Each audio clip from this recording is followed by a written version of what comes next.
e ka ndëmtuar buxhetin e ndërmarrjes publike për rrugë shtetërore rreth 22 milion denar. Policia financiare ka bërë kallëzim penal në Prokurorinë Themelore Publike për drejtuesin dhe 3 zyrtarët e tjerë të PIN Petrol nga Kumanova. Ata dyshohen për veprat penale, keqpërdorimi i pozitës dhe autoritetit zyrtar, përvetësim, puna e pakujdesshme në shërbim.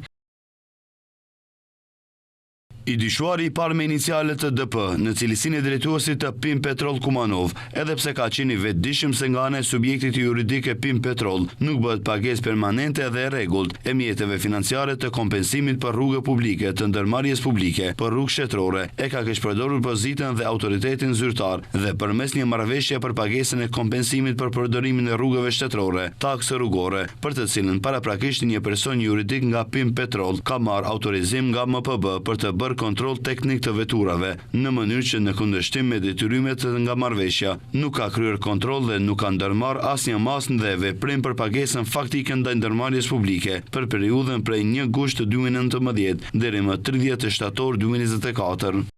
Mëtej theksojnë se i dyshuari i dytë në cilësinë e personit të zyrtar për shërbim postar në postën e RMV-s në pronësi shtetërore, posta e Kumanovës me PIN Petrol me qëllim të përfitimit të kundërligjshëm për vete, mjetet e mbledhura nga persona juridik dhe fizik si dhe kompensim për rrugët publike, në vend që t'i paguajë shtetit për llogarinë e saj publike, i ka marrë për vete.